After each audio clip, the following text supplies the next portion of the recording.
Welcome, everybody. Can I pass it, first of all, to Kesra Shiraz to do the introduction, please? Okay. Assalamu alaikum and hello from Manchester.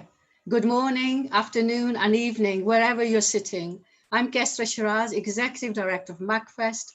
A very warm welcome to all our attendees. Thank you for joining us for our very first special event of the new year, the annual MACFEST Keynote Address. This event kickstarts Muslim Arts and Culture Festival 2021, and I'm delighted to share that MACFEST is now an international festival with many artists and speakers from around the world taking part. And very importantly, it is going to be hosted in several countries from Azerbaijan to Turkey, would you believe? We are absolutely thrilled to host Akbar S. Ahmed. We have tried to host him for 3 years as our keynote speakers. Thanks to Zoom, he joins us straight from his living room in Washington in the USA. He will be formally also introduced by fellow colleague here, Dr. Ali, but I'm taking the privilege of also saying a few words about him. Akbar S. Ahmed has earned huge global respect and thousands of fans across the world, and I happen to be one of them. It's a real honor and a pleasure to know him. He's one of the official 500 famous Muslims from around the world. Where does one start to describe him? He is, mashallah, simply a phenomenal man. I'm truly in awe of what he does, and I admire him hugely. No words can do justice to him, his amazing achievements on an international scale, and his amazing success in so many fields of work. He's an acclaimed scholar, a prolific writer, a historian, a broadcaster with a number of documentary films under his belt, a former diplomat and a poet, and I've asked him to share 2 of his poems as well today. Above all, what stands out for me is that he's a peace, an interfaith champion, bringing faiths, different faiths and civilization together, a role so urgently needed in our current divided world. He is the voice of rationality, and as an anthropologist, he understands about society and about human behavior.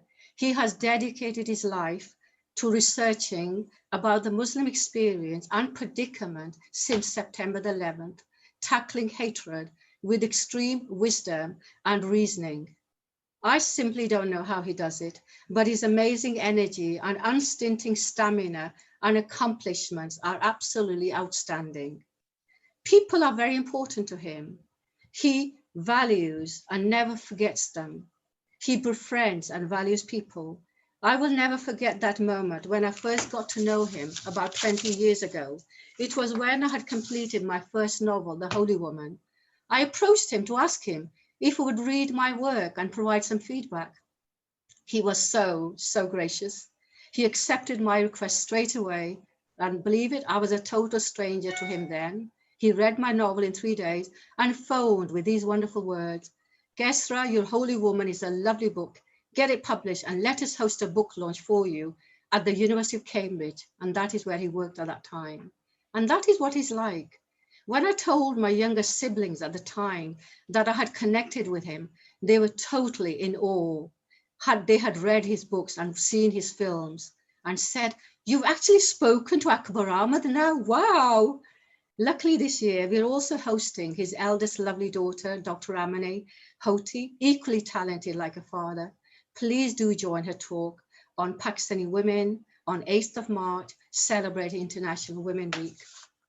I'm now pleased to introduce my friend, Dr. Ali, who's the host, and he's another ardent fan of Akbar Ali. And I'm sure there's many in our audience who are also ardent fans. He's been so looking forward to hosting him. Just a few words about Dr. Ali, our friend here.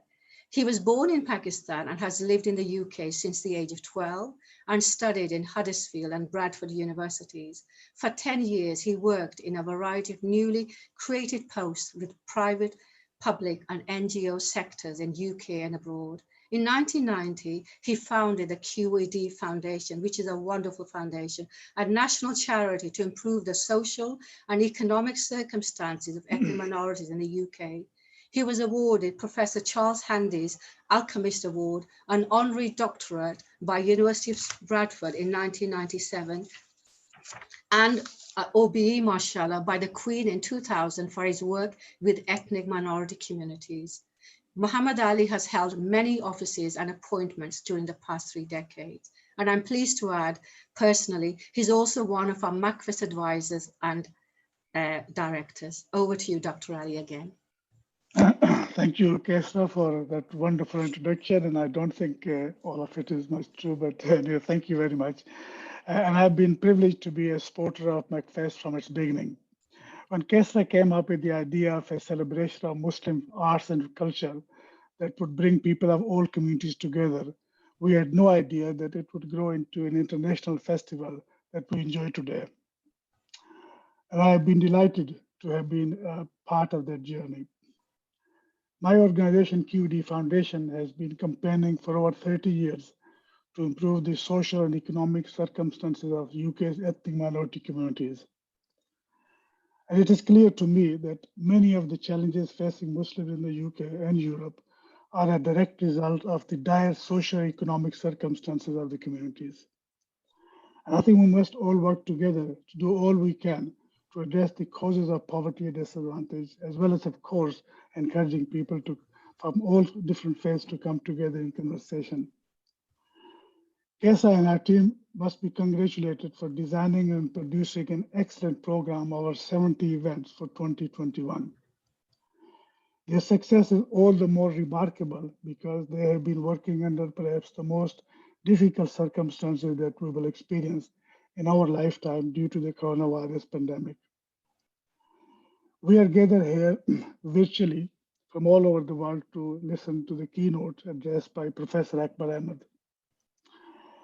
As Kesa has already outlined his excellent background, he has been described by the BBC as the world's leading authority on contemporary Islam. And I've been an admirer of his work for the past 20 years, and I was very much looking forward to his speech today.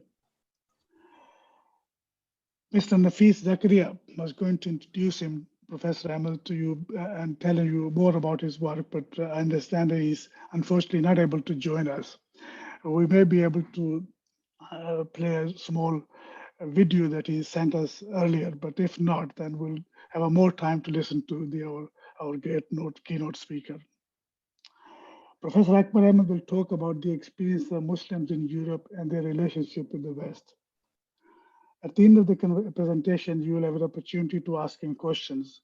Can I please urge you to keep your questions short so as many people as possible can take part? But before I do that, I am delighted to invite Dr. David Walker, our chief guest, to say a few words. Dr. Walker has been the Bishop of Bradford for 7 years and previously held the same position at Diocese of Dudley, and he joined the House of Lords in 2020.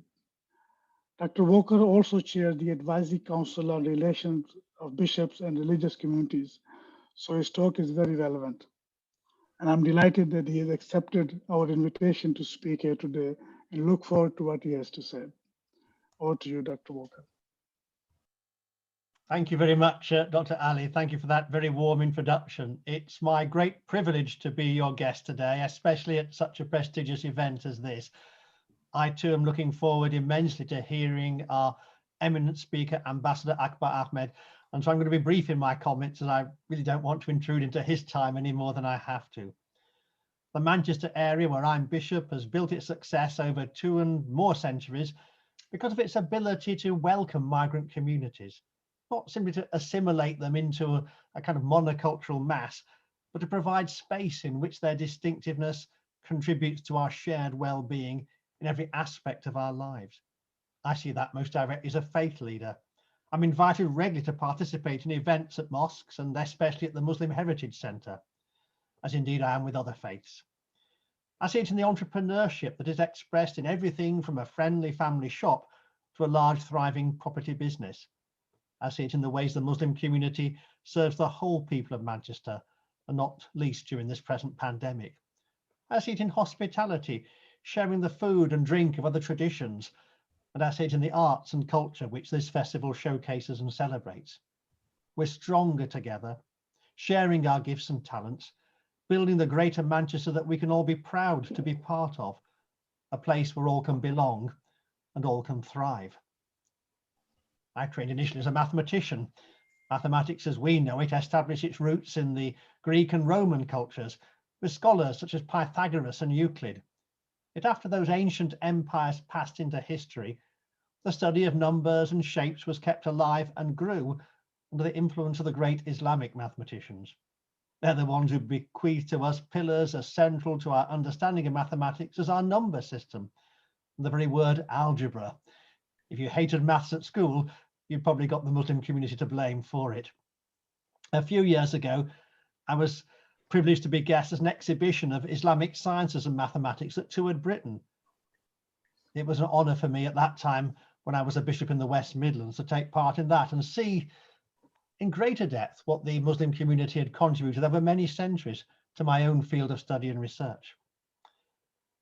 In a world where politicians can appeal direct to their populace and beyond over social media, it might be argued the role of an ambassador or a high commissioner is no longer of such import as it was in former times. But that would be a grave mistake. True relationship rests on trust, and trust is best fostered and sustained face to face. We benefit hugely in Manchester from the presence of the Pakistan consulate on Dickinson Road. A good diplomatic presence oils the wheels of social cohesion. The power of the diplomatic service to invite, to host, to welcome must never be underestimated.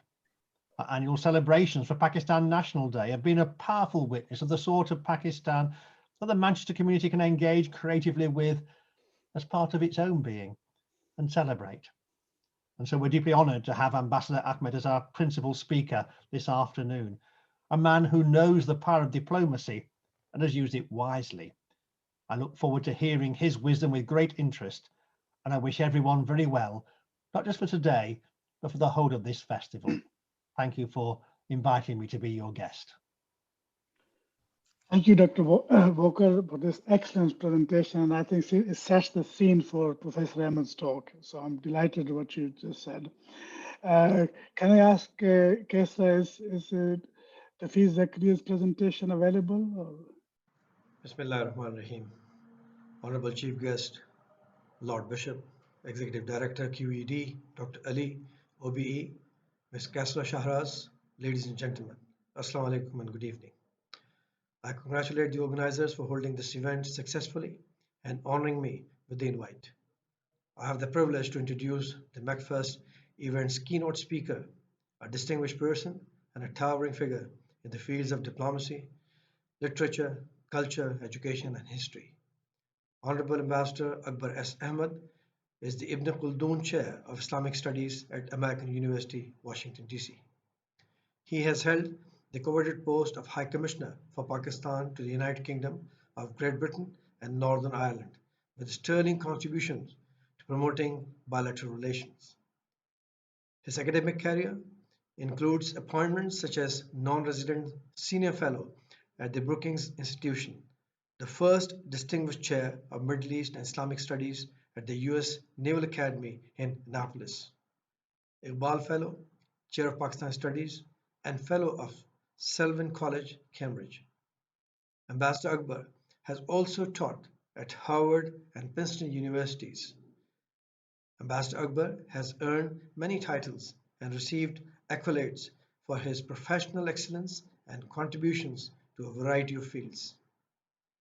The BBC called him the world's leading authority on contemporary Islam.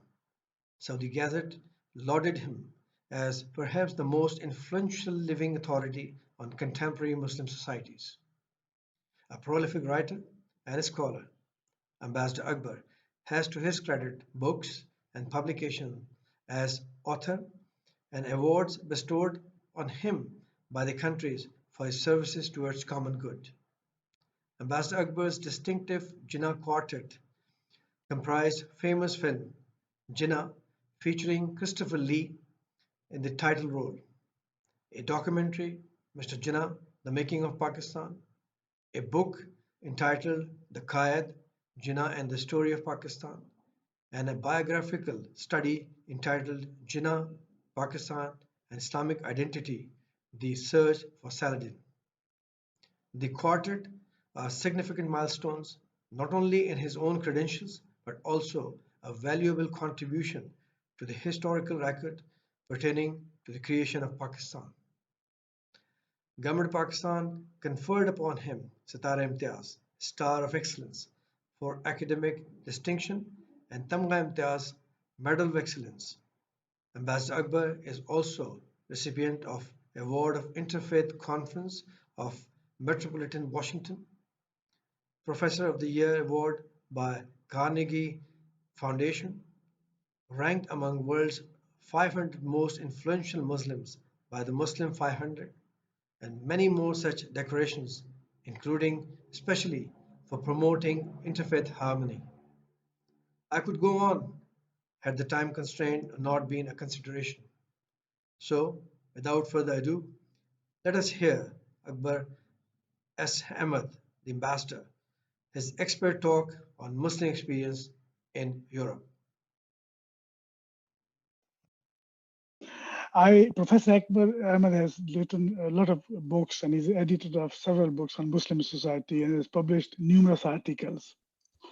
I first read his book, Islam Today, 20 years ago and learned so much from it. And I've still got that book in my bookshelf, and I'm hoping that my children can read that book as well. And I'm currently reading his book, Journey into Europe. And can I show it to you? It's an excellent, very hefty book. As you can see, it's quite a bit to read.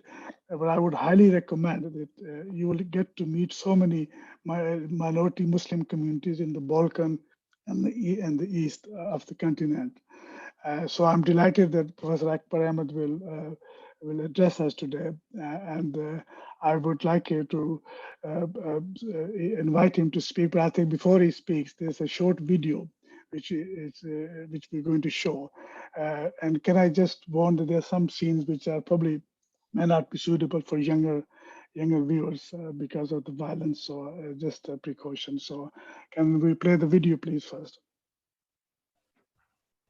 129 people were killed in Friday night's terror attacks in Paris. Authorities say 3 teams of attackers launched gun and bomb attacks at several locations in the French capital. C'est un acte de guerre qui a été commis par une armée terroriste. Nous ne pouvons pas perdre cette guerre, parce que c'est au fond une guerre de civilisation.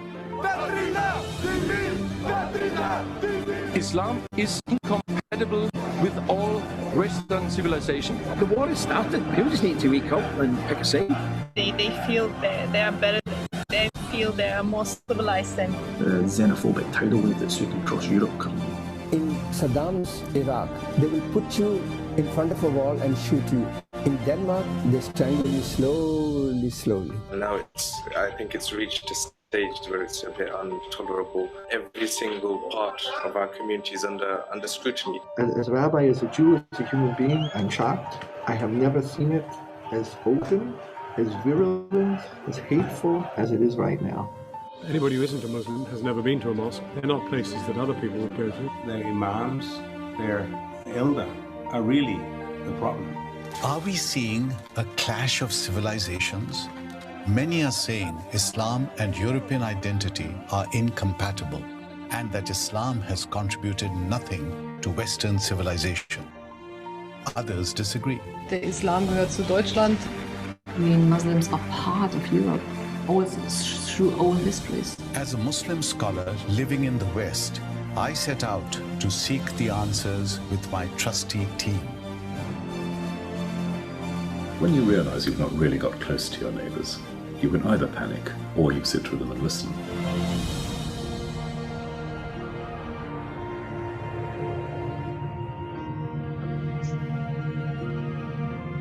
Our journey is in 3 phases. We first explore the past in Andalusia and Sicily when different religions could live together. The next phase is of Ottoman expansion into Europe and resistance to it. And the final phase, closer to our times, is of European colonization and immigration.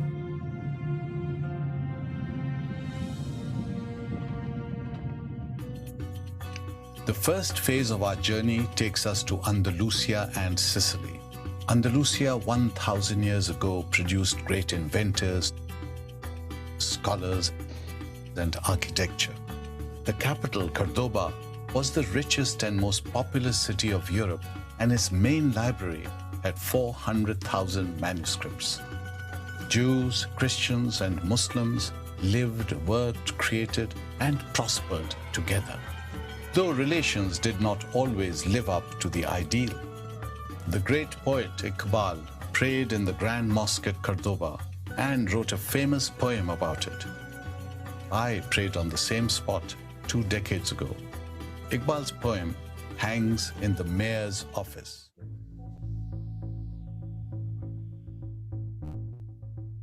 A new situation has developed for Muslims after 9/11. Some, like the young Muslim living in Belgium, whose father is the imam of this small mosque on the Moroccan-Spanish border, have been caught up in the war on terror. They took advantage of him visiting his father here in Melilla because it's close to the border of Morocco to be taken from here to Morocco. And that's it. We never knew anything else from him. Even if you're friends with someone that is involved, even if you don't know what he's doing, just becoming a friend of him or going to the mosque together, then you're supposed to be somewhat involved on the business. I want to ask him a question. Okay. As a father, what has he felt in his heart with his son who just disappeared? ¿Cómo lo siento yo? No lo puedo contar. Porque es muy duro. It's very hard. No solo yo, sino que me ha dejado aquí la mujer. Not only me, but Ellos the wife of están him viviendo conmigo. and the little daughter. He should, as a Muslim, as a believing Muslim, have faith in God, and inshallah he will see his son and he will see they'll be reunited. Tell him he has many years, inshallah, to live with his son. Dice que todavía te quedan muchos años para vivir con tu hijo. Yo lo que pero mi deseo es que yo antes de morir que venga mi hijo. He says that before I die, the only thing I want is just to see my son. When I see my son, then I can die. When I see my son again. Inshallah. Inshallah. Hermano, nos vamos porque tenemos que ir a visitar ahora unos barrios. Pero bueno. You see all these tubes? Yes, yes. This is pepper spray, so when they touch it, it's activated. Other Muslim immigrants in the hundreds of thousands have been escaping the poverty and political chaos at home. Imagine Pakistani families, Syrian families, I'm talking families, people, pregnant women, little children, babies. They came across. Yeah, they come across that. They're not gonna jump the border. They just use fake passports, or they are hidden in cars or trucks, or even in rafts. But it's expensive. In Sicily, we met Amadou, a 16-year-old from Gambia, whose harrowing journey across the Sahara and the Mediterranean took him over 1 year. Amadou is coming. Oh, good. Can we talk to him inside? Yes. How did you find this mosque? This mosque is a one journalist man. They find us at the street. We are sleeping there. This is where the refugees are put when they arrive here from North Africa, Middle East, in these boats, and the Imam and the mosque gives them support, shelter. They're given a place to sleep, food to eat. I don't have money. I just go the same thing. I just go and pick. When somebody eats and he places it, pick it up. After I come, I pick it. Food is good. Sometimes it's not good. Sometimes you will go, you cannot eat. But anyway, you must try to have something in your stomach.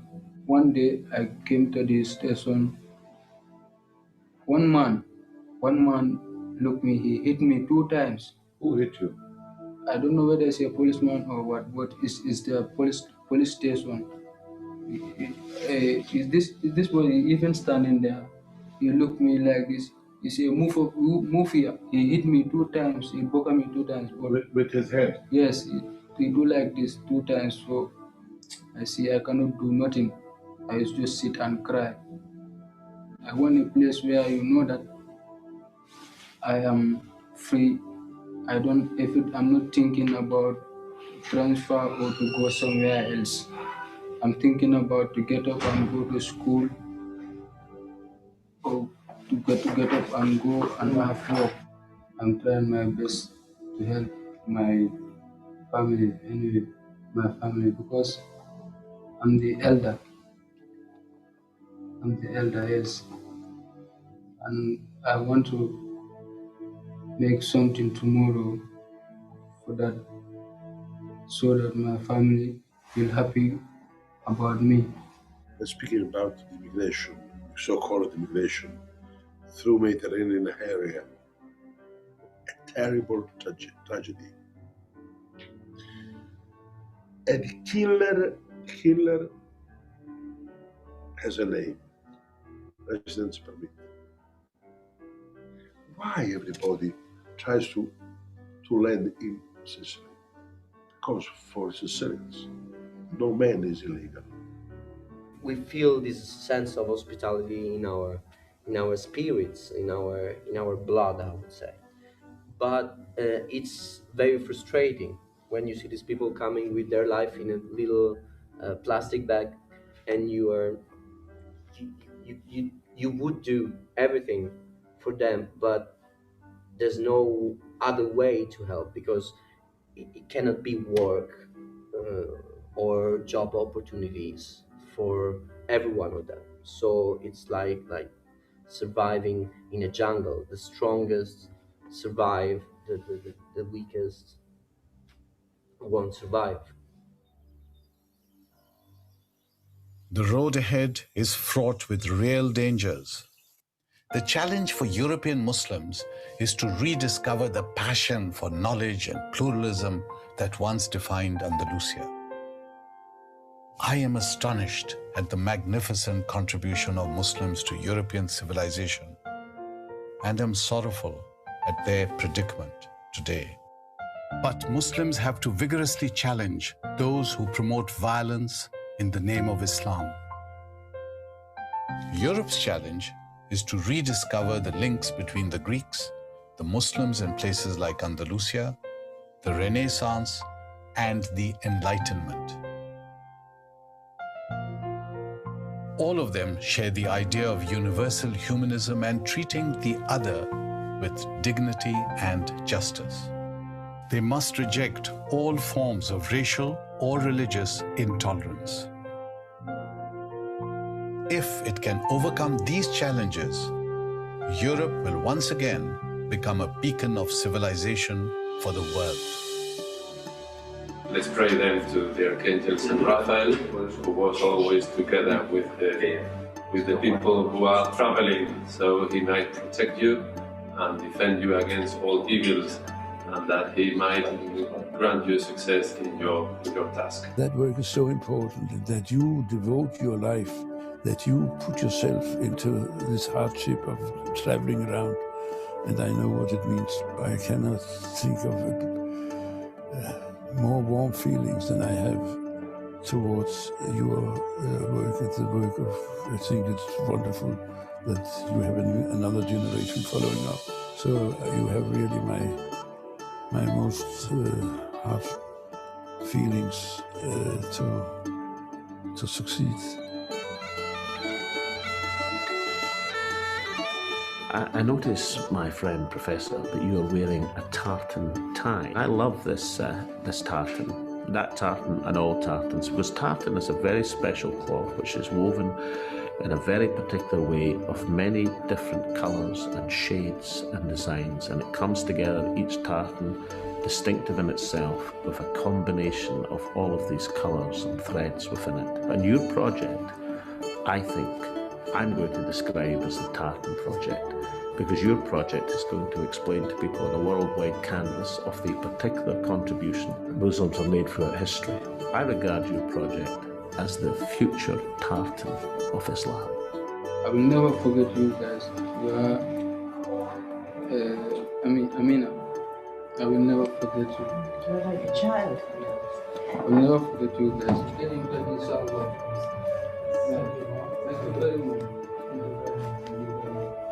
Ahmedu, I want to see you smiling now. Yes, I'm smiling. Thank you very much. Yes. Yes.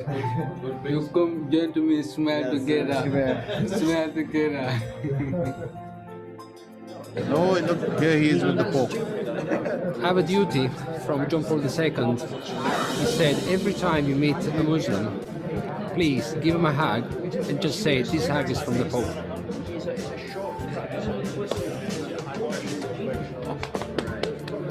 Thank you, Petro. Thank you. It's a pleasure. Absolute pleasure. And I'm delighted you're giving me this hug in a mosque. Thank you, brother.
Thank you. I think that was, like me, wonderful video, very well made, and so many people must have taken part in that. And I can, in this book, Journey into Europe, you'll meet some of those characters in the video. So it was nice to see them in the video as well. Before we invite Professor Akbar Ahmed to say his keynote speech, can I invite Jim Shearer, please? I think he's in the audience, and he, like Kesa and myself, he's a fan of Professor Ahmed, to say a few words about him before we invite Professor Ahmed. So is Jim Shearer somewhere in the audience? Participant?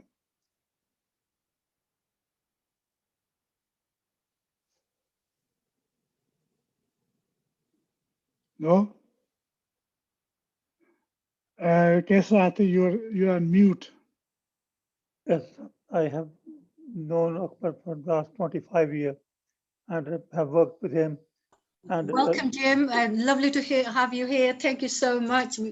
It's been many years since we met, and it was at one of the wonderful events of Akbar Ahmed, and I know you're a dear friend.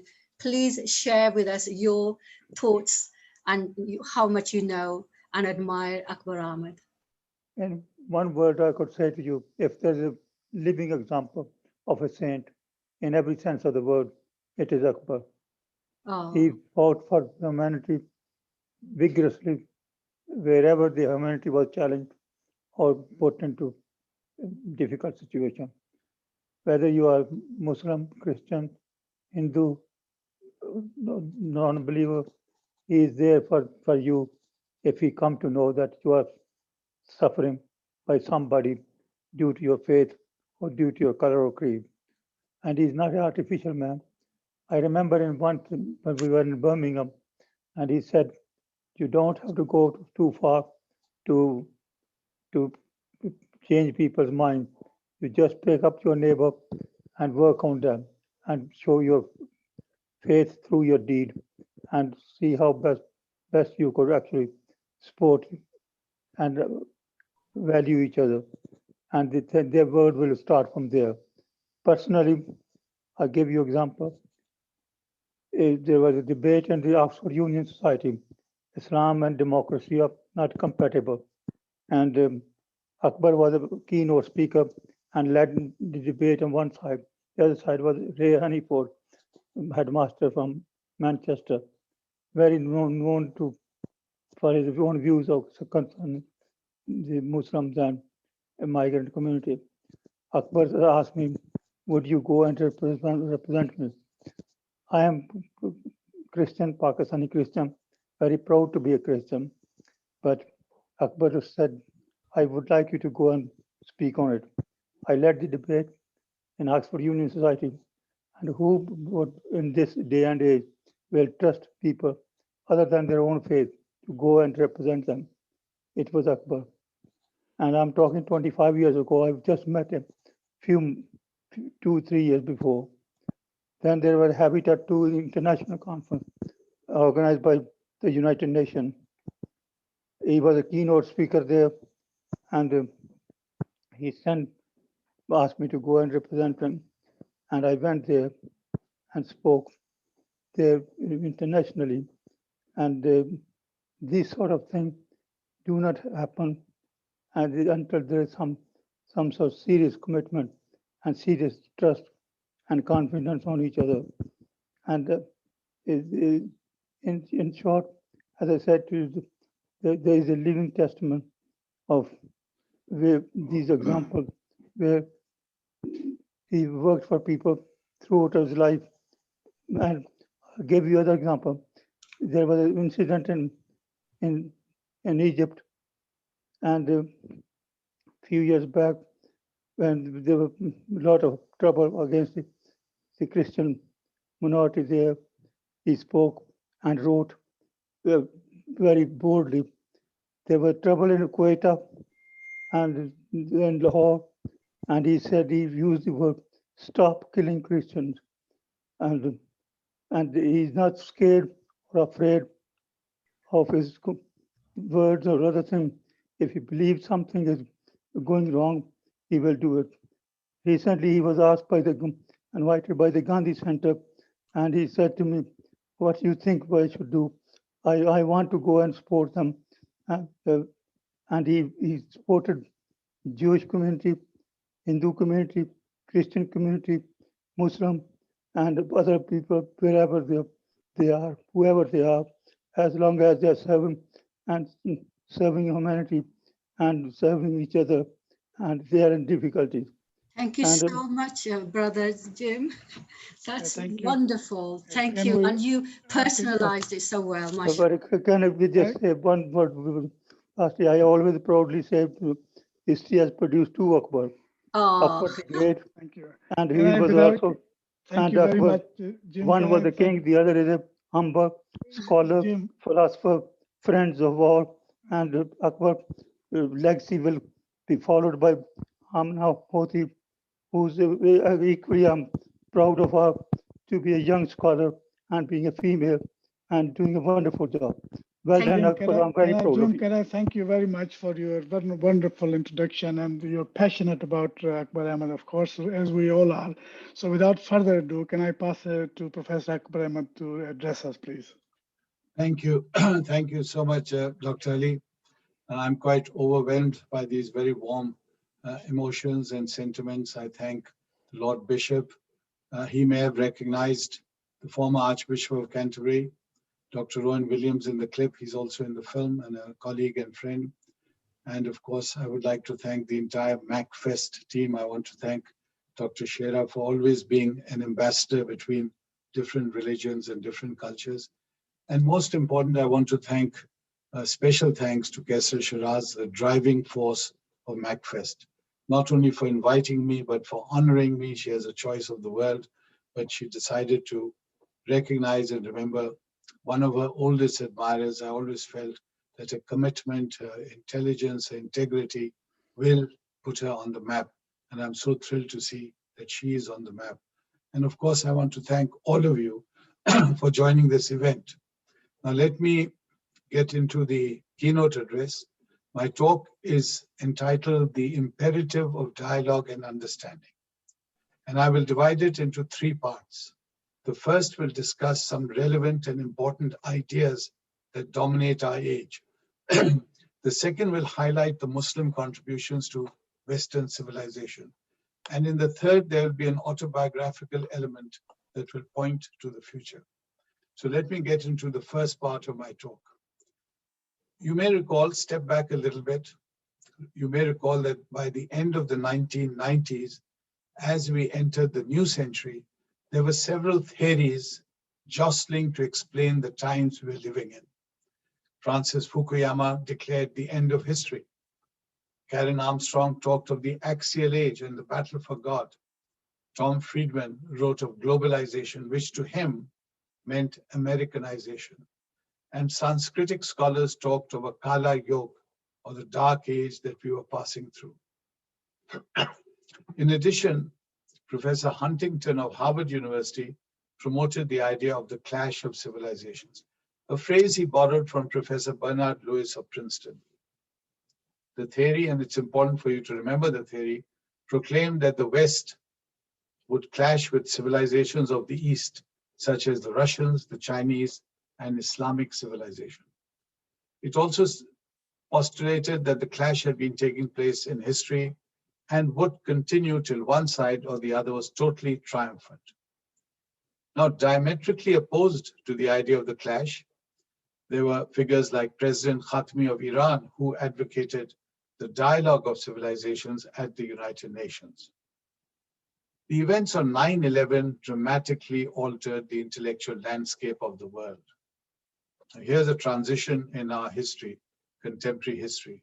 So these old theories were set aside, and the media and commentators looked around frantically for one big, simple idea to explain what was happening after 9/11 and why it was happening. And of course, they picked up on the idea of the clash of civilizations. You may recall President Bush famously asking, "Why do they hate us?" And the answer, it was implied, was that Islam was inherently violent and predatory, threatening the West. Khatami's idea remained in the ring and gained some supporters, but the clash theory had the divisions of soldiers on its side. The dialogue side was thin on the ground, however high the quality of its leaders. Teaching on campus at American University in Washington, D.C., and involved in interfaith dialogue for decades, I have come to the conclusion that there are really two grand narratives struggling for domination: the clash and the dialogue of civilizations. So while the former seems to be the dominant theory, we can identify some heavyweight figures like Pope Francis, Dr. Rowan Williams, and the late Lord Jonathan Sacks as the champions of dialogue. And I'm delighted to add some distinguished names in our own forum today. Now, to this list, I would like to add Kesra Shiraz and the other supporters of MACFEST. I especially thank the great city of Manchester for supporting the MACFEST and showing the way to other European cities.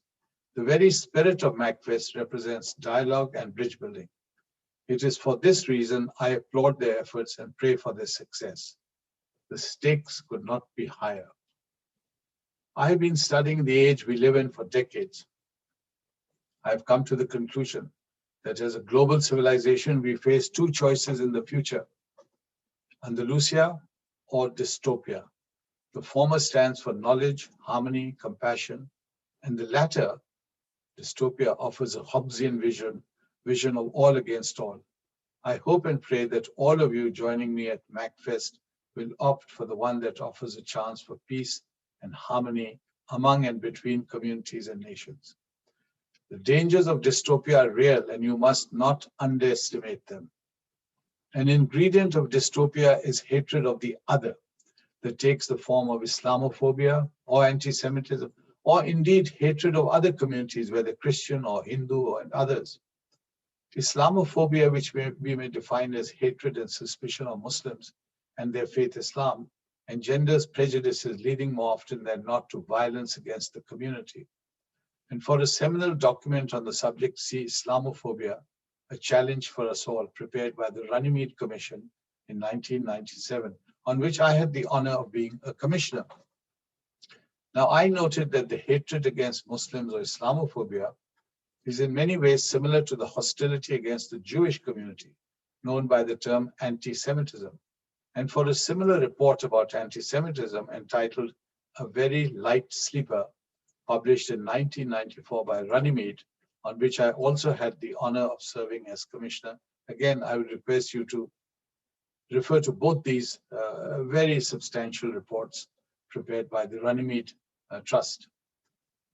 The current widespread antipathy to Muslims and their vulnerability in so many parts of the world have fed into and perpetuated what we recognize as Islamophobia. It has not been helped by the constant stories of Muslims lashing out in violence, in committing acts of terror, and we must unequivocally condemn any kind of violence.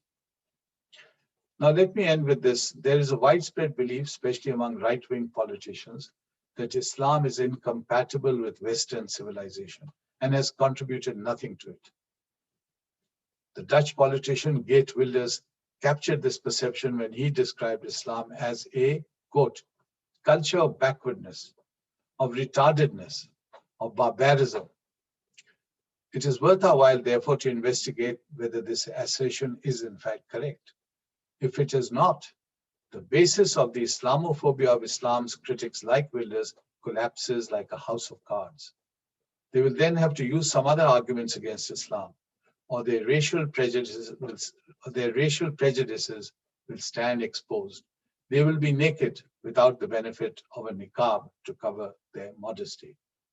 So let me now comment on the impact of Muslims on European culture. The impact is deep and extensive.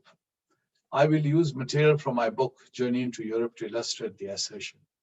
Perhaps Islam's greatest contribution was to introduce the idea of a unified understanding of our spiritual universe, which was reflected in the art, architecture, literature, and society in Andalusia, based on religious pluralism and acceptance, one that valued learning and ilm, or knowledge. It is this society that produced what came to be known as the Renaissance man. And Ibn Farnas, who attempted flight, the first man to attempt flight, and religious philosophers like Maimonides, Averroes, who sought to balance reason and faith, and St. Thomas Aquinas, are all to be seen in this context. And by the way, each of them has a crater on the moon named after them.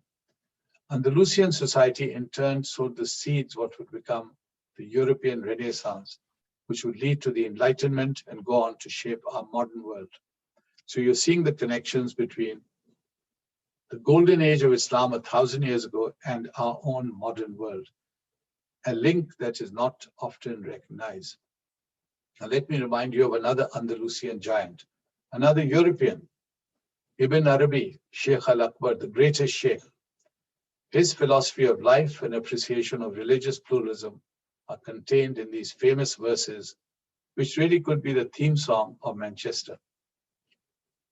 My heart has become capable of every form. It is a pasture for gazelles, and a convent for Christian monks, and a temple for idols, and the pilgrim's Kaaba, and the tables of the Torah, and the book of the Quran. I follow the religion of love. Whatever way love's camels take, that is my religion and my faith. Some of Islam's contributions are familiar to us in the daily lives of Europe, and yet most people are unaware of their sources. Take, for example, coffee, lemons, oranges, peaches, almonds, eggplant, the croissant, which is said to be patterned after the Islamic crescent. The guitar from the Arabic guitara has its origins in the Arabic musical instrument. The oud, the cry ole, so frequently heard at football games, derives from Allah. Ole becomes Allah. Allah becomes ole. Muslim stories like those in the Arabian Nights, which influenced numerous European folktales, the subjects of alchemy and algebra, the concept of zero, chess, the numeral system, and paper, the list could go on and on. In the field of architecture, Sir Christopher Wren, arguably England's most celebrated architect, stated, "This we now call the Gothic manner of architecture.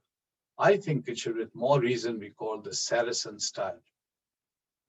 Wren's crowning achievement, St. Paul's Cathedral in London, displays Islamic influences, including his dome flanked by two towers, which Wren patterned after Ottoman mosques with dome and large minarets. European languages and literature were also deeply influenced by Muslims. Dante confirmed that what became known as the Italian language was first used by Sicilians, whose poetry and literary tradition were profoundly influenced by the Arabs. His own Divine Comedy is heavy with direct and indirect allusions to Islam. The first literary work in Spanish commissioned by Alfonso X was Khalila Dimna translation of the Arabic book with the same title. Less well known is the fact that the legal codes of European monarchs such as Frederick II, the Holy Roman Emperor, Roger II, and Alfonso X, which laid the foundation for jurisprudence in countries across the world, derive in part from Islamic law and the Islamic model of the state, as scholars have demonstrated. And the celebrated European universities, including Oxford, Cambridge, and the Sorbonne, were also influenced by Islamic universities. Islamic universities were the first to grant degrees. The quad, the tutorial, and even the concept of a university chair comes from the Islamic practice of the teacher sitting on an elevated chair, the kursi in Arabic, so he could be seen and heard by the students. In Neil deGrasse Tyson's series Cosmos, Alhazen is called the first person ever to set down the rules of science. Alhazen influenced later scholars, including the 13th century scientist Roger Bacon, often called the father of empiricism, who, quote, adapted Alhazen's theory of vision almost in its entirety. Alhazen was so famous in medieval Europe that he was referred to simply as the physicist. Khwarizmi is known as the father of algebra and algorithm. Indeed, some of the greatest European figures who famously contributed to the creation of Western civilization were influenced directly or indirectly by Muslim thought and include St. Thomas Aquinas, Dante, Da Vinci, Dürer, Copernicus, Descartes, Cervantes, Defoe, and Goethe. Both Don Quixote and Robinson Crusoe, routinely cited as among the greatest novels of all time, for example, by The Guardian in 2003, bear the mark of Islamic culture. Ibn Tufail's book, which is said to have influenced Robinson Crusoe, quote, could be considered one of the most important books that heralded the scientific revolution. Goethe was profoundly impressed by Islam. His West Eastern Divan is inspired by the Persian poet Hafiz, and major European composers have set music to its verses. Johann Brahms called Schubert's Suleika I adapted from the Divan, and the name of a figure in the Quran, quote, the loveliest song that has ever been written. In West Eastern Divan, Goethe made the enigmatic comment that expressed his admiration for Islam. If, Goethe wrote, Islam signifies submitting to God, in Islam we live and die. He also wrote Muhammad's Song, a powerful poem of love dedicated to the Prophet of Islam. Most Europeans we met during our fieldwork for our European project, while aware of Goethe's stature as the Shakespeare of the German language, had little or no idea of his relationship with Islam. Ibn Rushd, or Averroes's philosophic arguments in balancing faith and reason, were of enormous assistance to Christian scholars grappling with the same central dilemma. How do you balance your faith with your need to be scientific or reasonable or rational?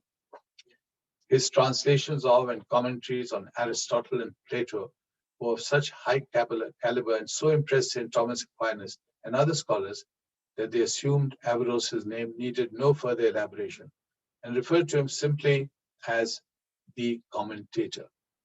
Aquinas referred to Averroes 503 times in his magnum opus Summa Theologica. Just think of that, 503 references to Averroes in one of the greatest works of Christian theology, Summa Theologica. Declared a saint by the church, the immense contribution of Aquinas to Christianity in Europe had to do with his efforts to balance and reconcile Aristotle and Christianity in the manner that Averroes did in Islam and Maimonides in Judaism. Raphael, the Renaissance artist, included Averroes in the School of Athens, his celebrated painting of the greatest thinkers of history, which included Socrates and Plato in the foreground. Robert Pesnau, the American philosopher, summed up Averroes' impact on the West by describing him as, quote, the Islamic scholar who gave us modern philosophy. Just think of that quote. This is an American philosopher stating that Averroes was the Islamic scholar who gave us modern philosophy. There's another point about the golden age of Islam and its contributions to Europe.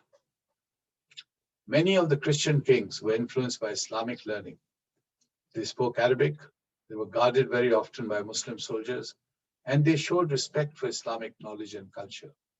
King Roger of Sicily, Roger II, would not sit on his throne until his Muslim advisor Al-Idrisi had first taken his seat.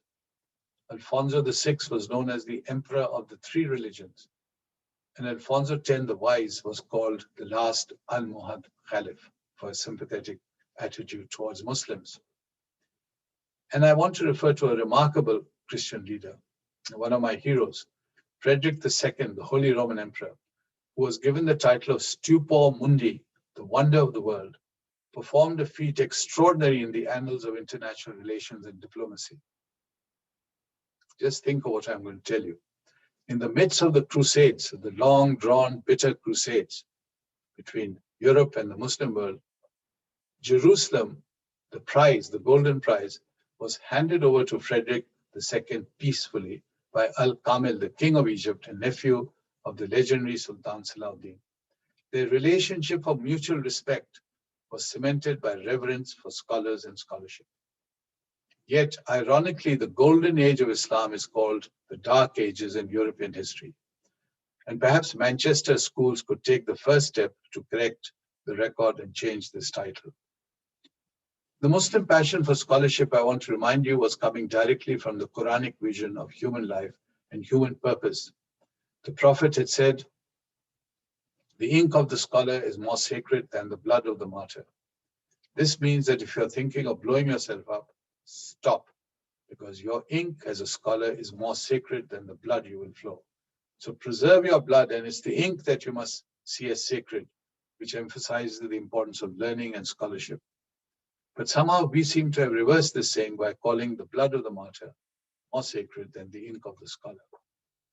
Let me read you the final part of my talk and share some autobiographical material with you. The matter for me goes back to my childhood. I was 4 years old when the partition of India took place and millions were displaced and murdered. My parents gathered their children, the four of us, I being the oldest, in a train in Delhi in August 1947, and we headed for Karachi, the capital of the new state of Pakistan.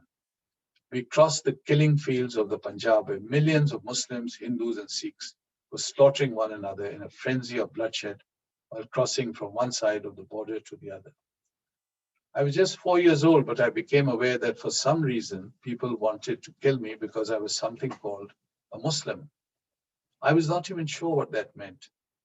There was so much violence and bloodshed, children being killed, women being dishonored, and that left a very deep impression on my young mind. And all my life, I have been very curious about hatred and what propels human beings to act with such passion that they are prepared to kill. That in turn has pushed me into reaching out and getting to know the other in the hope of checking the violence. And as we are discussing Muslim culture and history, may I share 3 heroic figures who have believed in inclusivity and compassion and inspired me. So Sayyid Ahmed Khan, Allama Iqbal, and Quaid-e-Azam Muhammad Ali Jinnah. That's why I spent the 1990s in creating and completing the Jinnah Quartet, 4 projects relating to the great Qaid. It comprises of a feature film starring Sir Christopher Lee, a documentary, an academic book, and a graphic novel. I arrived at the American University in Washington, D.C. 1 week before 9/11. And I was in class teaching that day when a plane flew into the Pentagon, which is 5 miles from my university. My work in interfaith anthropology and understanding the other suddenly became highly relevant. Islam was being misunderstood and was under attack and being blamed for 9/11. Every Muslim had to become an ambassador for Islam. So I launched into an unending series of lectures and media appearances and writing of books. I participated in meetings at the White House, the Pentagon, think tanks, appeared in the media. I was on the Oprah Winfrey Show and the Daily Show. My first book, written in those early days, was called Islam Under Siege. I then conducted 4 major field studies, which stretched over a decade, the results of which were published by the Brookings Press in Washington, D.C. Well, Journey into Europe is the 4th book of a quartet of studies that I began after 9/11. The focus is on the relationship between Islam and the West. And my aim, and that of my excellent team, was to promote better understanding. My hope was that people who want to know about Islam, both Muslim and non-Muslim, would be able to understand the diversity and complexity of Islam through these studies. They look at the subject, Islam in the West, through 4 different perspectives. And those of you who have a literary bent will recall Lawrence Durrell's Alexandria Quartet, where one event is seen through 4 different characters of the story. And we thus get 4 different perspectives of the same problem. And I was doing something similar with this quartet of studies that I've just completed. Now, I do want to point out that one of the great advantages of these studies is that I have learned from people, young, the old, Muslim and non-Muslim, and I want to share something with you. And I do want especially Muslim leaders to listen very carefully. And this again is in the film Journey into Europe. I was very fortunate to get an interview from one of the legendary chief rabbis of Europe, the former chief rabbi of Denmark. And I asked him what advice he had for the Muslim community. And he said he would give me advice based on the experience of his own community. Listen carefully, please, especially the leaders in the community. Firstly, he said when the Jewish community first arrived in Denmark, it set up schools. And you'd assume these schools were really about Jewish history, culture, language, and so on. He said, no. The students were encouraged to learn the Danish language and learn the Danish culture. Today, he said that some of the leading Danish writers are Jewish because of this background. Secondly, he said that we must understand that we as a minority have rights and we must fight for them. But so does the majority community. We can't simply say we have rights and we ignore your rights. Thirdly, if one of us does something wrong, the entire community will get the blame. How true. If there's an incident in Birmingham or in Baku, where one of our panelists is based, all the Muslim community gets involved. This is something the chief rabbi pointed out, and I think, again, we have to be aware and therefore encourage the community to respond to this, not to be so insensitive to the opinion of others. So let me conclude with a challenging image. Picture yourself standing alone on a deserted beach by the ocean when you see a fearsome tsunami, already 100 feet high, hurtling towards you. That is precisely where we are standing as a world civilization facing the future. The list of threats is short but deadly. Climate change, religious violence, genocide, the phobias attached to hating particular peoples, Islamophobia, anti-Semitism, etc., etc., and of course the pandemic which threatens everyone. And standing alone on that beach, you are acutely aware that you cannot on your own resist what is coming. It's hurtling at you, the tsunami. And Muslims and non-Muslims, Abrahamic and non-Abrahamic, atheists and humanists, everyone must mobilize their intelligence and pool in their resources. For a split second, your mind falls back to the idea of our leaders coming to our rescue, and your heart sinks. You realize that rarely in history has mankind been served by a poorer crop of leadership than today. Where we need wisdom, compassion, and courage, we have, with a few honorable exceptions, indifference, ignorance, and arrogance. Leaders of major nations have been energetically applauding the throwing of infants.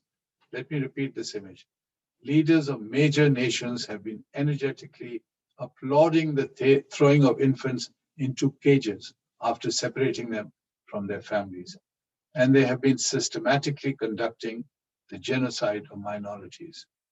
Islamophobia, anti-Semitism, and xenophobia stalk the planet.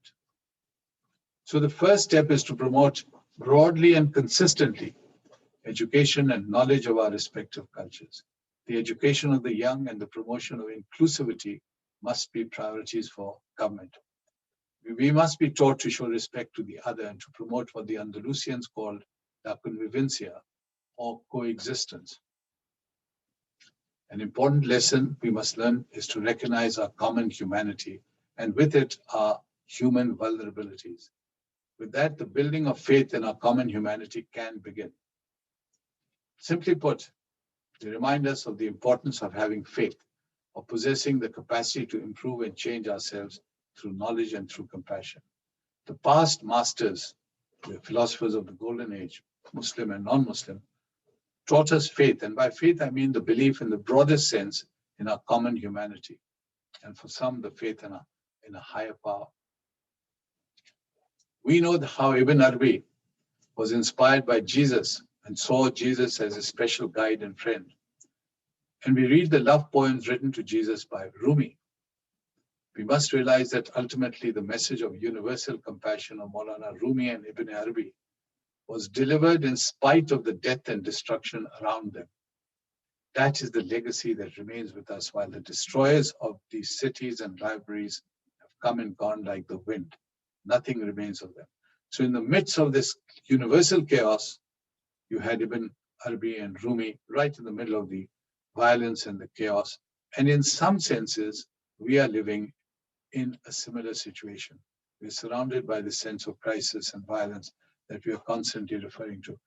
And we have instruments of compassion and faith and stability inside ourselves, inside our cultures. And that is what I want to point out by these two examples.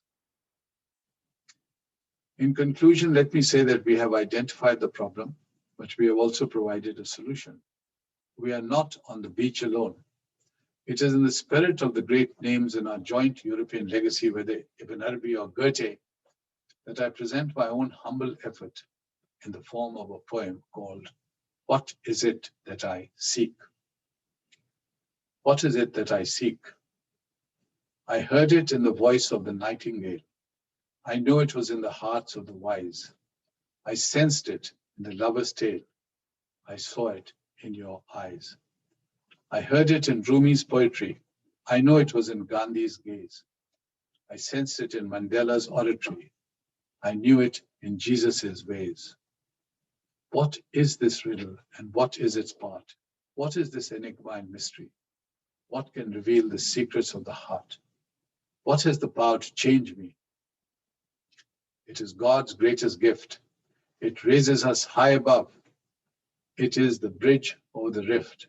It is love, love, love. Give it in generous measure. Give it as if there's no tomorrow. Give to all you meet this treasure. Give it and banish sorrow. Thank you. Thank you. Thank you, Professor Ahmed, for that wonderful and excellent talk.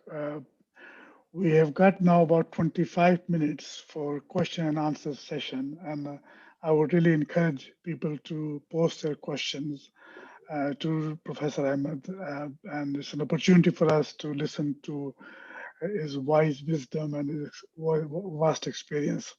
Can I start with I had a question from someone who's asked that as a student coming from a predominantly Muslim African community, what do you believe is the best way to integrate in the UK and at the same time preserve my Muslim and African background? This is a very good question, Dr. Saab, and it's always been, I came to the UK in the early 60s when there were very few Muslims.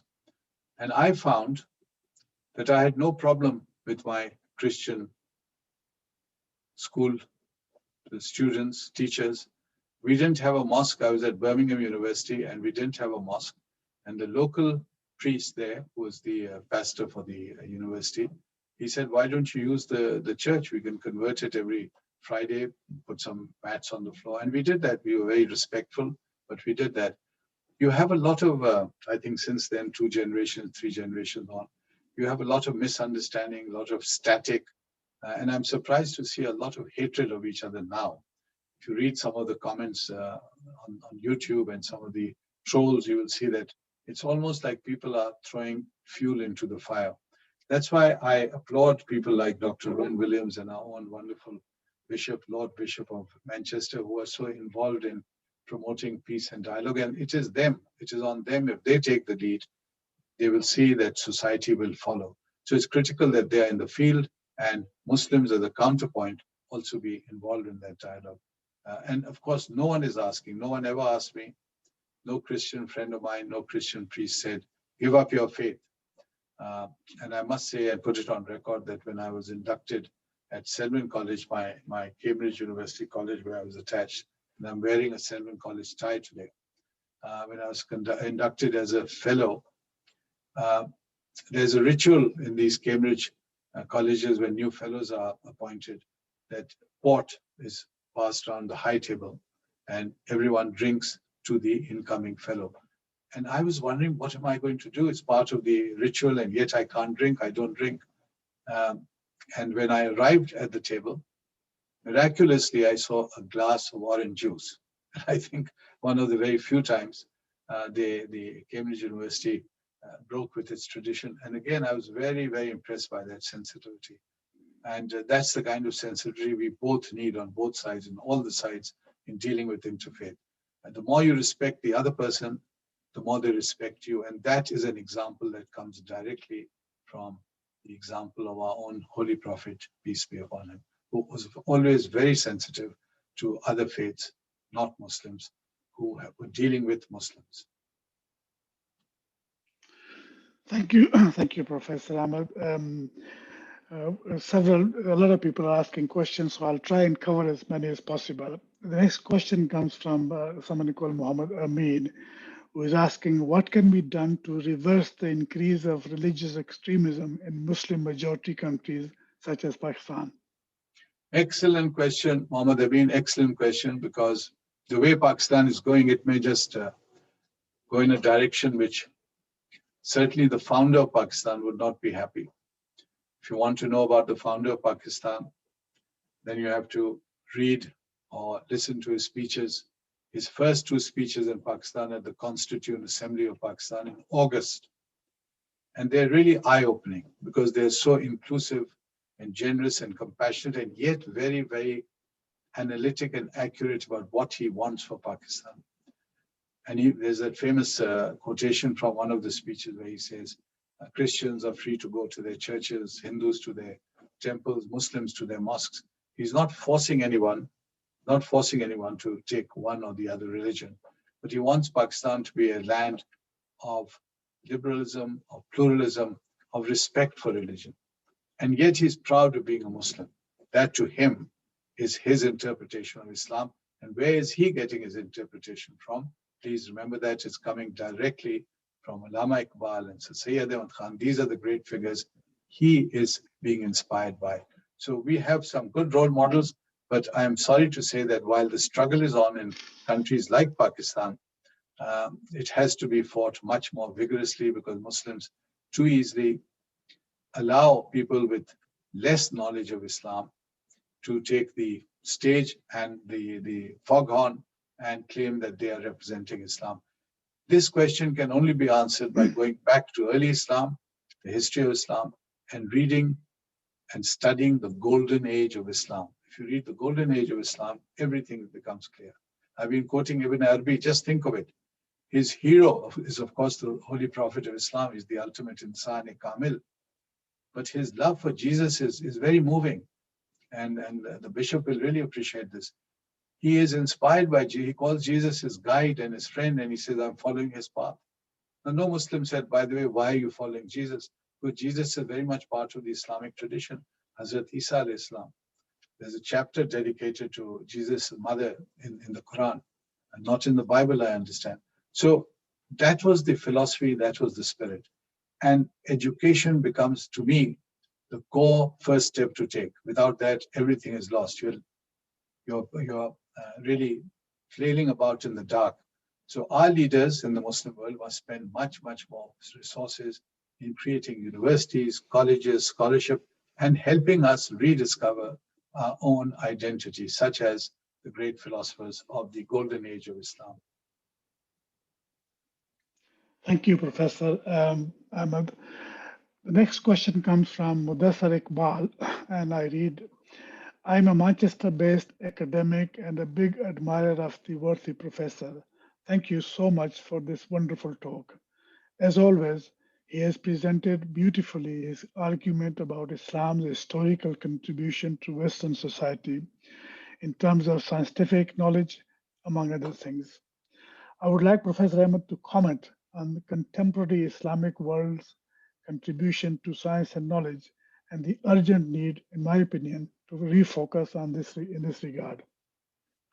Well, Dr. Iqbal, this is a question that sometimes makes me weep, because I think of the level of Islamic achievements during the golden age of Islam.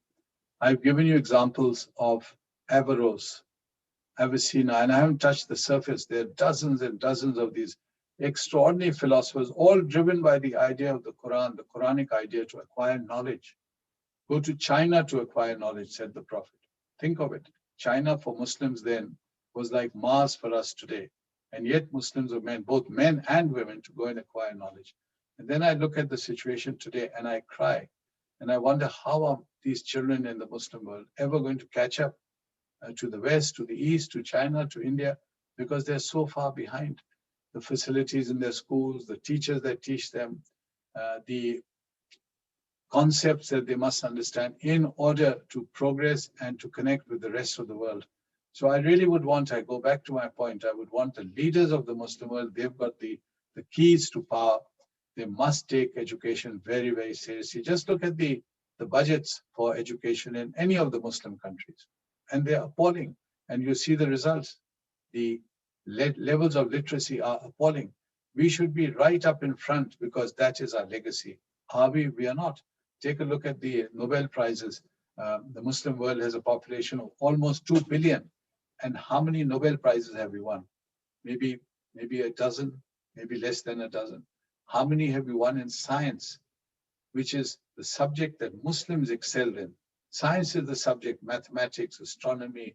These are the subjects that the Muslims were right up in front 1,000 years ago. If you look up at the stars, many of them and the planets, many of them are named after Arabic names because they were discovered by the Arabs. Just think of it. I gave the example of Ibn Firnas, who was a great philosopher, writer, and so on.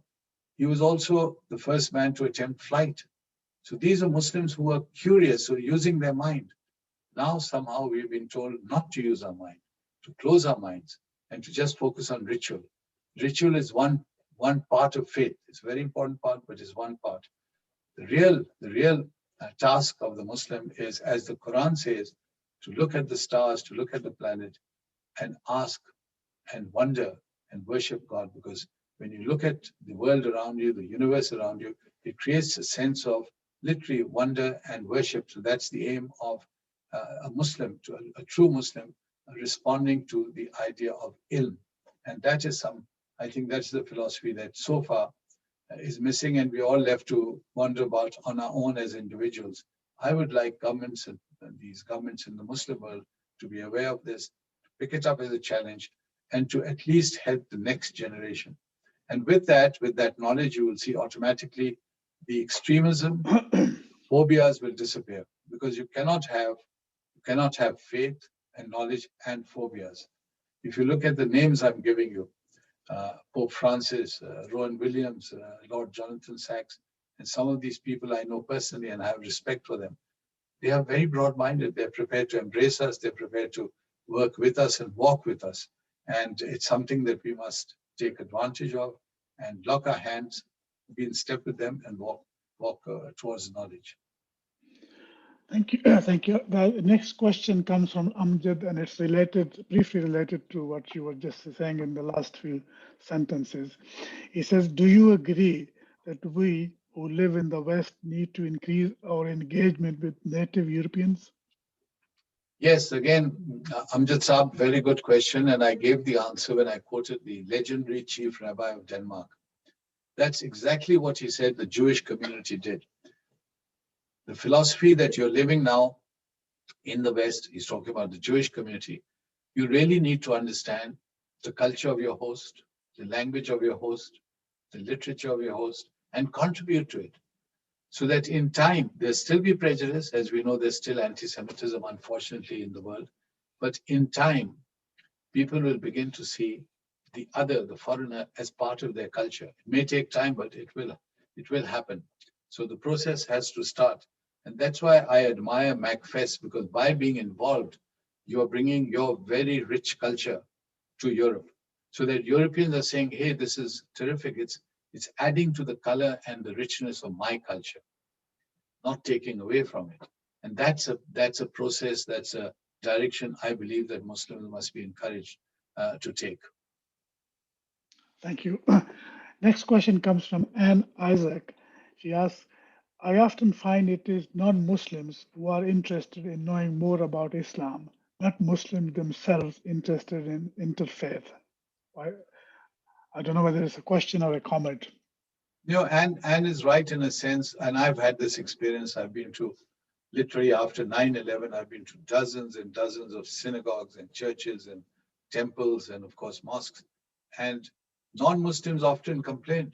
They say, where are the Muslims? Why aren't you coming and having dialogue with us? Very often they'd say, you're the first Muslim we are meeting.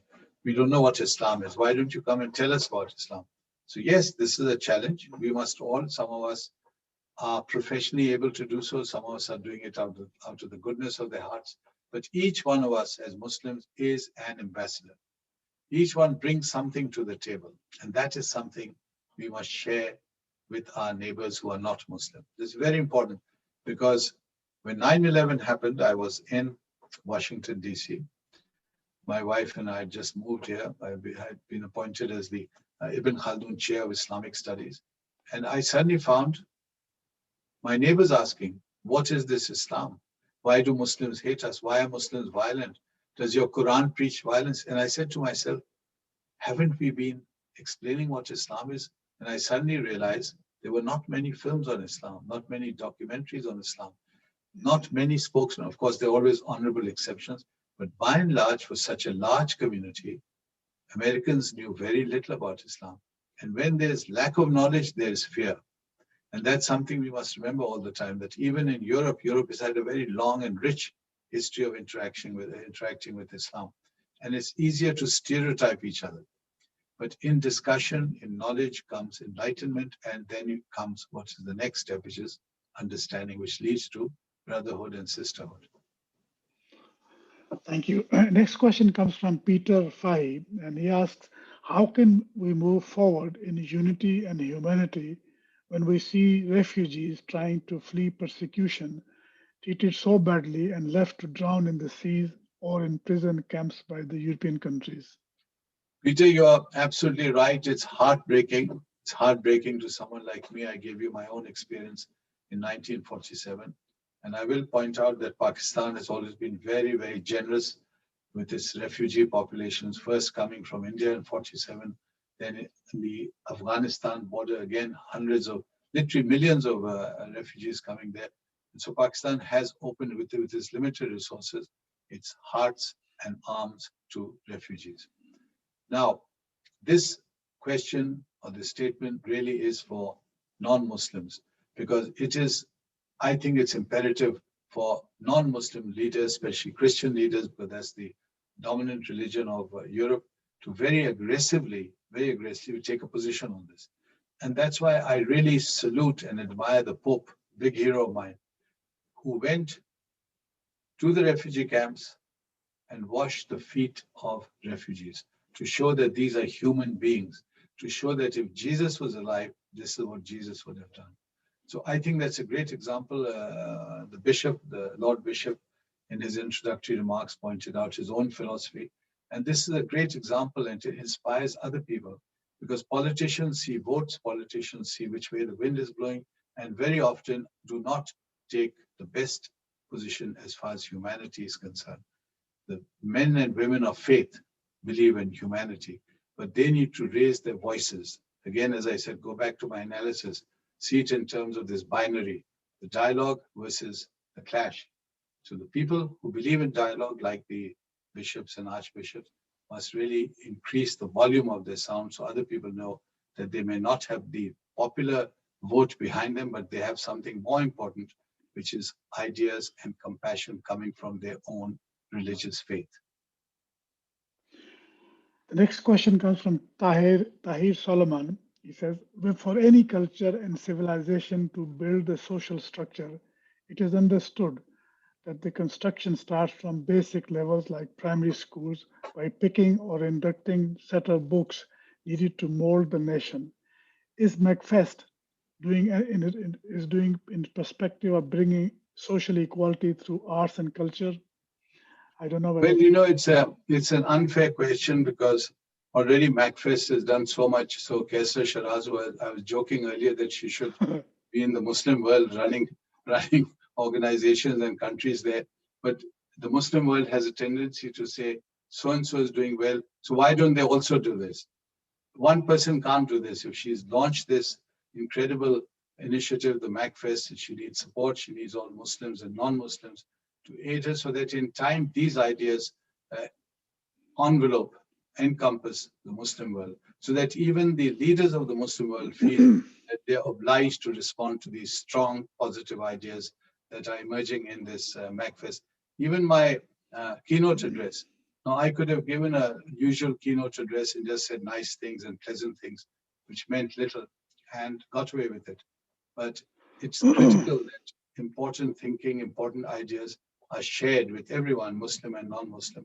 And this is what a festival, a genuine festival like MACFEST, has been doing and can do. Thank you, Professor. There's a couple of comments and then a question. A comment from Amjad saying that the Pfizer vaccine was invented by Muslim couples of Turkish heritage but settled in Germany. Another comment from Khadija, she said,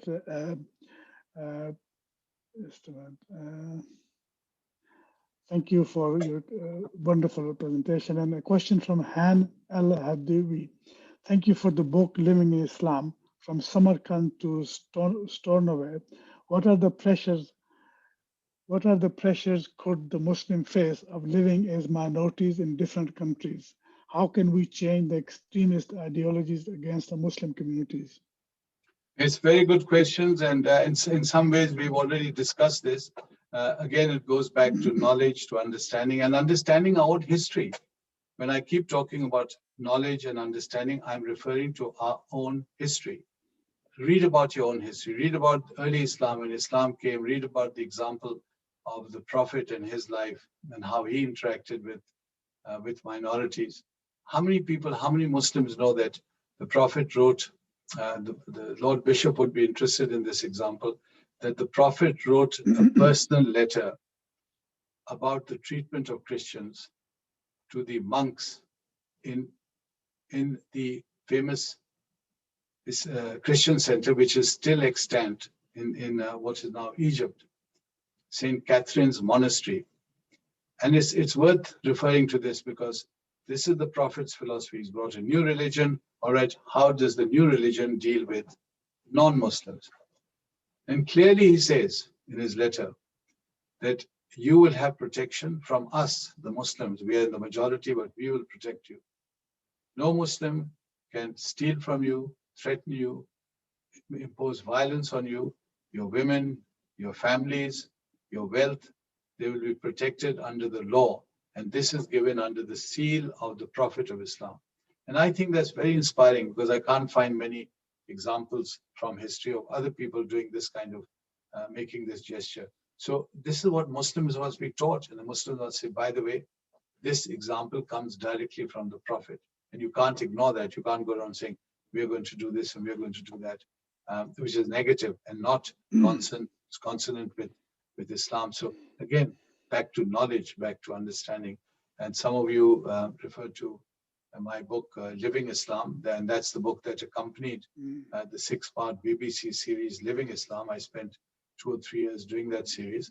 And again, it has a lot of information, a lot of knowledge, because I traveled throughout the Muslim world, this early 90s, Africa, Central Asia. I met hundreds of Muslims and interviewed them for the series.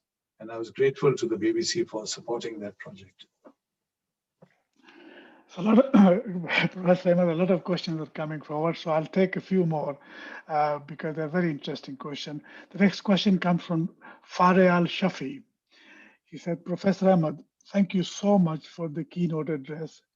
To what extent do you agree with one possible view explaining the silence of a majority of Muslims which can be put this way: what does Islam terrorism has to do with me? Or why should I apologize? Is this not Islam enough response? No, Faryad, it is not enough of a response. And the chief rabbi already explained to us why it isn't. Because anytime there's an incident involving a Muslim, the public, the media will immediately say, well, all Muslims are like this. I've had to face this. Every Muslim has had to face it after 9/11. So it's imperative, it's our duty to step forward and say, no, this is not Islam. Take a look at what we are doing. Take a look at what all my brothers and sisters are doing. That's not happening enough. I know, because I've constantly been told, put your head under the parapet. Don't stick out. You're going to be targeted. Well, what is the truth? What is the imperative for us to talk the truth, to share the truth? We've been told that. We know that the concept of Islam comes from the notion of God, Allah subhanahu wa ta'ala, who is haq. Haq means the truth. It's very important for Muslims not to back down from the truth. And in this truth, you will find that very often the fault is of others, but there's also the fault of our own people, of our own Muslims, who may not have enough knowledge, and they've been misguided by certain leaders of theirs. So again, it's a challenge, it's an ongoing process, not good enough to say, well, that's not Islam. Well, they don't represent me. So that's not how it works. As I pointed out, people are going to say, this is Islam, this is how it works, and Muslims are violent. This is the common perception of Islam today, unfortunately. And it affects all of us. Faryad, think of it. It affects all of us. I have children, I have grandchildren, beautiful children, contributing, interacting with the world. Kesra mentioned her friend, Dr. Ahmed OBE, who's done incredible work for interfaith. She dedicated her life. But that's what has to happen. And unless they are secure, they feel comfortable, I'm worried, because I'm saying to myself, what will happen to my grandchildren? What will happen to their future? Do they have a future in Europe anymore when so many European leaders are talking about removing Muslims? I quoted Geert Wilders. Tomorrow he may be the prime minister. So are they going to expel all Muslims, or are they going to put them on boats and send them back, or put them in concentration camps? Now you may say, no, it can never happen here. I'm sorry, it has happened in the past, and we need to be very, very sensitive. As a Muslim respondent in Journey into Europe said on camera, an Arab girl wearing the hijab, she said that here, when you hear people talking about prejudice and animosity against minorities, take it very seriously. It has happened before, and it can happen again. Thank you, Professor. Next question comes from Alam Khan. He said, the golden age of Islam was led by Arabs who knew Arabic, read and pondered over the Quran. Do you think the wider Muslim community today do not know what is taught by Quran? Yes, Alam Khan is right. And I confess, I grew up in a school up in North Pakistan. It's a very good school. And I was very pleased. It taught me to read and write and so on. But it taught me very little about Islam. So I was, in a sense, at a disadvantage. I was crippled. And it was only when I came to England that I began the process of learning about Islam. So I came to it as a scholar, but also as someone whose own faith needed to be bolstered by knowledge and information. And I was very lucky because my parents were very decent people, good human beings, and also religious like all good Muslims. And I never saw them being prejudiced against other faiths. I never saw them doing what today we call extremist talk and extremist positions. And I was very impressed by that version of Islam. And I believe that I must now learn much more so that I can speak about it. Otherwise, how can I speak about Islam? I think we have reached our time of 4:30, but because there's so many questions, we'll probably go for another 10 minutes if that's okay with everybody. Dr. Ben Kesra is one of those who you can't say no to.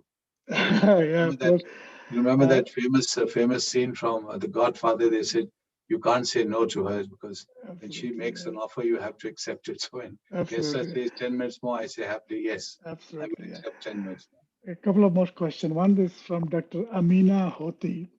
Superb talk, moving, inspirational, and very relevant to today. God bless you.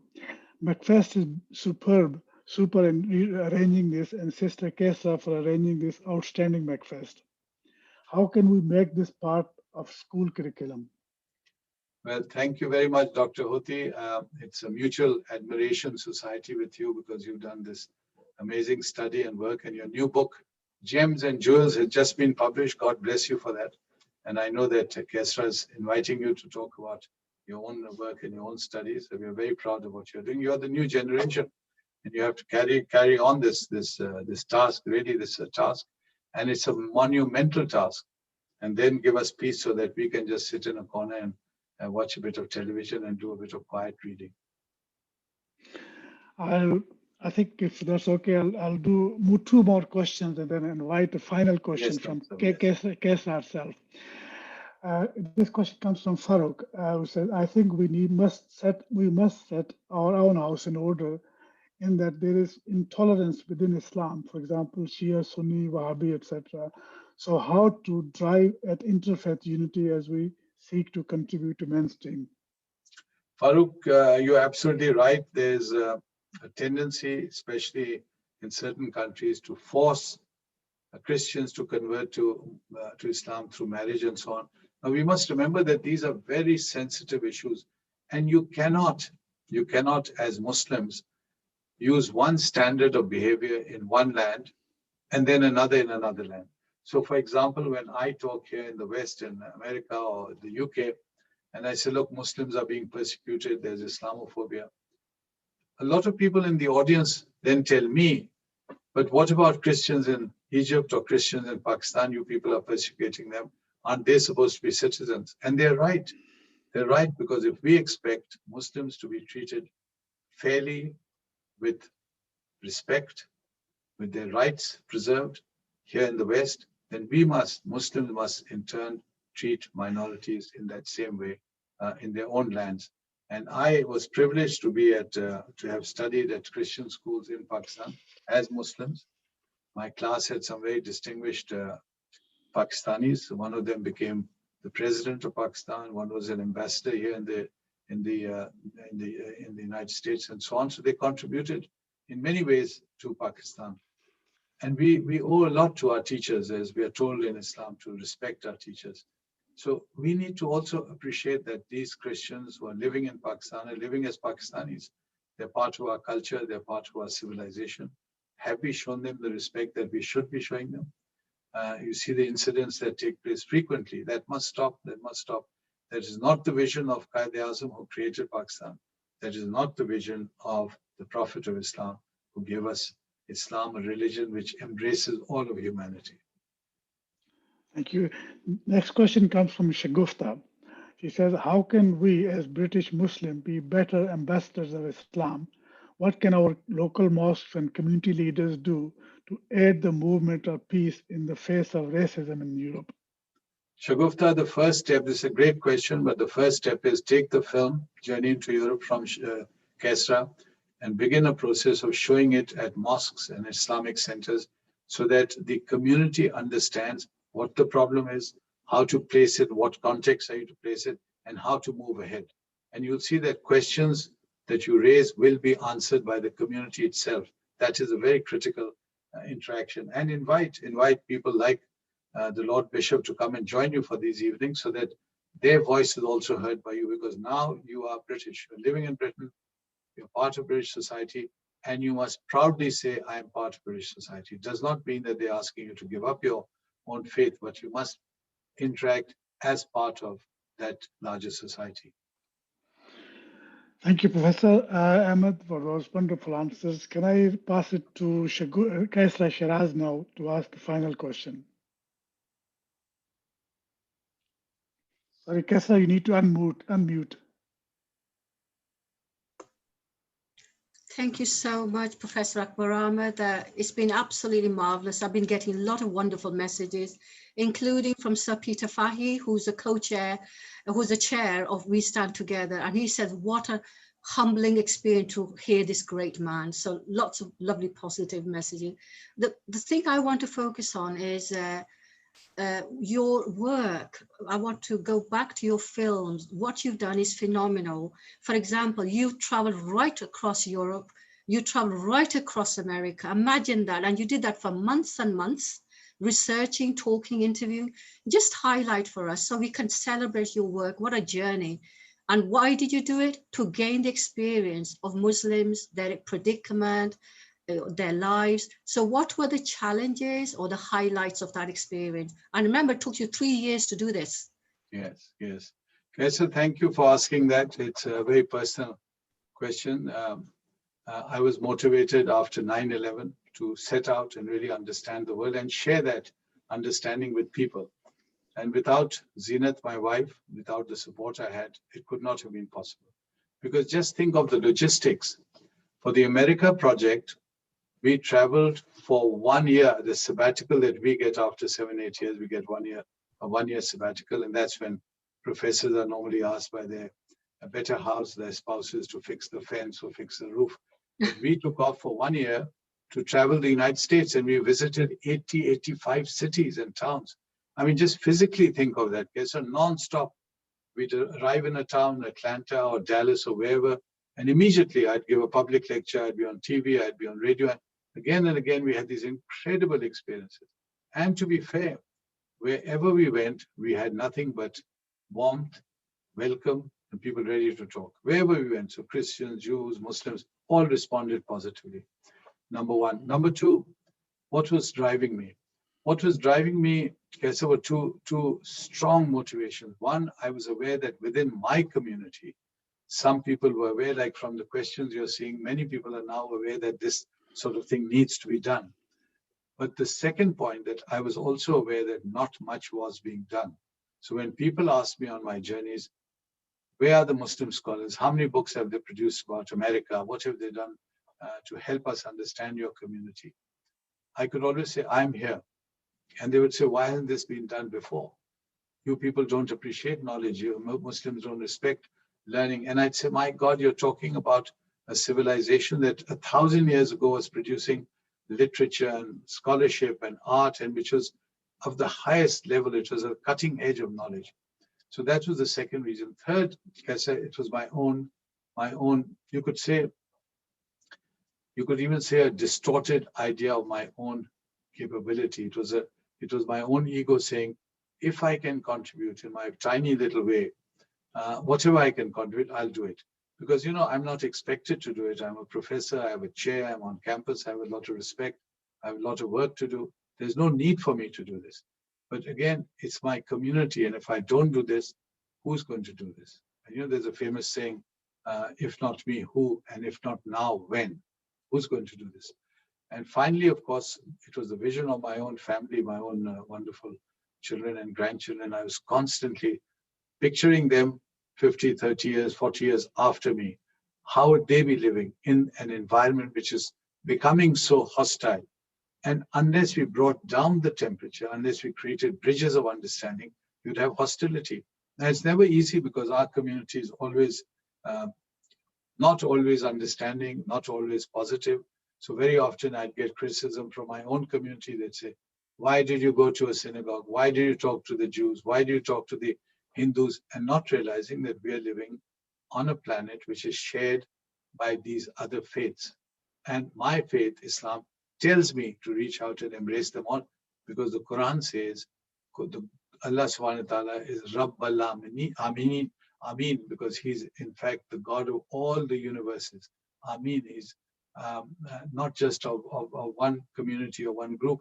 So I must, by definition, reach out and try to create this understanding. So difficult, but important.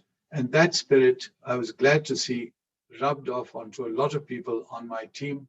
And many of my students went on in their own way to become bridge builders and create a better understanding. Similarly with Europe, and again, as a scholar, I'm very tough with myself. I set very high standards, and I then try to reach to those standards. So Europe, now think of it, Europe is a huge continent with a very complicated history, and all your people listening in are aware of this because they're Europeans. So I said, all right, I'm going to take the westernmost city like Cordoba and the easternmost. So I went to a border, Zanti, which is on the border between Greece and Turkey, where you still have Muslims living. Then I went to the northern, I went to Edinburgh, then I went to the south, I went to North Africa, where you have 2 or 3 enclaves, Spanish enclaves. Today, the population is largely Berber. And everywhere we went, including the North African enclaves, people were very responsive and very respectful. When we arrived in North Africa in the 2 enclaves, small populations, but we were received at the airport, small airport, by 4 groups carrying flowers. And we were surprised. We said, "Who's coming?" They said, "We are here to welcome you." And I said, how do you even know about us? And they said, "The president of that principality has sent us to welcome you, and you have a meeting with the president." And then they said, one said, "I'm representative of the Christian faith," one said of the Jewish faith, one said of the Muslim faith, and one said of the Hindu faith. And I was so happy that all these great faiths had come and they were there to welcome us. And we had a very, very good time there for the next couple of days, making notes, asking questions, and again, trying to convey what it is like to be a Muslim or a non-Muslim living in that environment. So my suggestion really is to those people wanting to know what to do next, to have this film shown so people can share it, have the book Journey into Europe read. It's a very contemporary book, right up to date. So people are at least aware of what has been done. The tragedy of scholarship is that a professor dedicates so much of his life in difficult circumstances, and the work is just left aside. It's not even appreciated or picked up. So I really am very grateful, Kesra, that you have given me this opportunity to talk about some of these ideas. Thank you very much, Professor. It's been an excellent, wonderful presentation and very comprehensive answers to questions. We could go on and on because I know there's several people who will be disappointed because their questions have not been put forward. But I hope that those questions which have been put forward have been answered fully and people have benefited from it. I would highly recommend to read this book, buy this book and read it. It's an excellent book, really, and you will get so much out of it. And I'm sorry that we run 15 minutes over the allocated time, and I can see that almost all the participants who joined us are with us, so that's a very good sign. Nobody's actually left. So without further ado, let me invite Laila Gasmo from Baku, Azerbaijan, to say a vote of thanks on behalf of all of us. So over to you, Laila. Hello, everyone. Greeting from Azerbaijan. It's really hard to take stage after Professor Akbar's speech. And I want to stress my gratefulness to all speakers, organizers, and the ones who are watching us today. And once more, I want to highlight my gratefulness to Madam Gaisra for putting foundation for such meaningful and crucial event. And I want to thank you all. Thank you also, Dr. Ali, for hosting such discussions, which create an opportunity to listen this type of discussions that cause concerns all over the world. And thank you, Professor Akbar, for such meaningful speech. I want to pass my sincerest appreciation to you for putting lots of efforts for fighting Islamophobia and delivering the beauty and true message of Islam along other religions.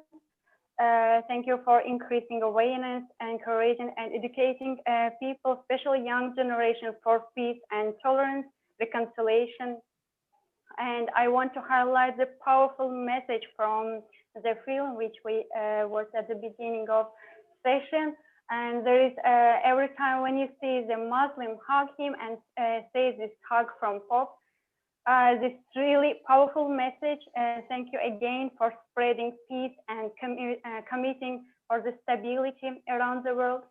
In Quran, it's saying that respect other previous books And respect means that we have to study and share our knowledge.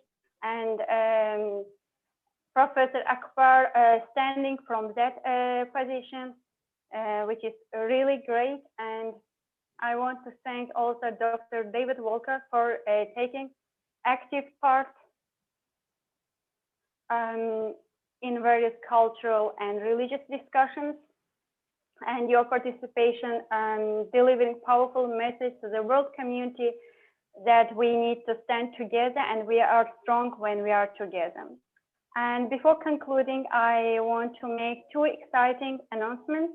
First of all, I'm delighted to invite you all to the opening ceremony of the MACFEST on 13th of January, which is welcomed by Sir Warren Smith, Her Majesty's Lord Lieutenant of Great Manchester, and hosted by the writer and broadcaster Mariam Francois. Please register and join us. And finally, I'm very privileged to invite you all to the event, which I will host from Azerbaijan. I will try to present Azerbaijani culture, the beauty of Azerbaijan through music, tangible, intangible, artifacts, and nature, ancient and modern architecture, among many others. Azerbaijan is one of the world's most tolerant countries, where representatives of different religions and culture live together in peace and respect. Please join me on 4th April. Thank you again for staying with us and watching us. Thank you very much. Thank you, Laila, for that wonderful message. And I want to echo what you've said. Thank Professor Ahmed, Dr. Bishop, Dr. Walker. And I think Kesra said that she wanted to make some announcements. So Kesra, over to you. I think you need to unmute.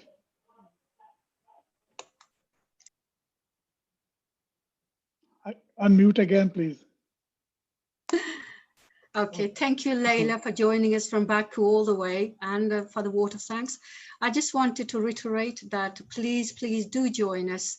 30th of January, next week, 11 o'clock is the opening ceremony. We've got a packed session, lots of entertainment, you name it, we are doing it. So don't worry, you must join us, let's put it that way. So I want to thank all our guests who have joined us today, our speakers, especially the guests who've joined us from other countries.